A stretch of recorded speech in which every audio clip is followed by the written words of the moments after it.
Hello, this is Peggy Baker, and I'm reaching out to say hello and to say thank you to you at the end of this big year we've all been living through, 2021. I'm speaking to you from my home in Toronto, Takaronto. This is the traditional territory of the Anishinaabeg, the Haudenosaunee, the Wendat peoples, the Chippewa, and the Mississaugas of the Credit. I live and work on the ground of this place and on the ground of a history that has been buried and erased. And I am committed to learning and to owning up to my part in colonial history and to moving forward as an ally with Indigenous peoples toward justice and reconciliation. This past year has been about exchange and learning. We had a fantastic RBC, Emerging Artist Program, for 4 new generation artists, 2 of them out west and 2 in Ontario. And we followed that up with an action lab for 10 more new generation artists. That was a little bit more of a concentrated experience. I mentored the 3rd year class, so the School of Toronto Dance Theatre's graduating class of 2021, in a solo project, 13 dancers, all creating their own work. We were able to go ahead with our Dance Educators Seminar and our August Intensive, and in all we exchanged and learned with almost 100 artists of all different ages and based in many, many different places. I also was able to bring a very, very special project forward. The Jane Corkin Gallery in Toronto was presenting an incredible show of photographs by the late Diane Arbus. And I had made a work quite a few years ago now that was very heavily influenced by these photographs. Jane Corkin hosted my company to do a very intimate performance for which Kate Holden performed as dance. And I have to tell you, this is going to be a treasure that I carry forward, having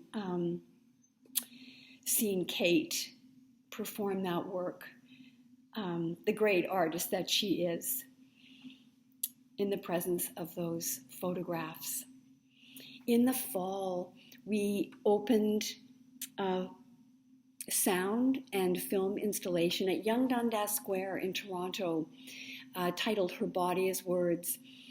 And this is a project that I undertook with filmmaker Jeremy Mimnaugh and sound designer Debashish Sinha. And we brought to media screens images of 9 dancers who all identify as female, who presented very immediate embodiments of their identity, and these were accompanied by also a written statement describing themselves. This is the culmination of a work that would have been a live theater presentation way back when, before COVID hit us all, and bringing it to its completion has been a tremendous learning curve for me. It's brought me much, much more into the heart of my own dance community here in Toronto and to the urgency of a subject that is arising in this time of reckoning with social justice. I've been closing the year by getting ready for a couple of big new projects that will take place in 2022. And the first has to do with works that were created by artists working in the avant-garde of dance in the 1970s and distilling the essence of their work from that time into what we're calling choreographic gems that we're getting ready to film.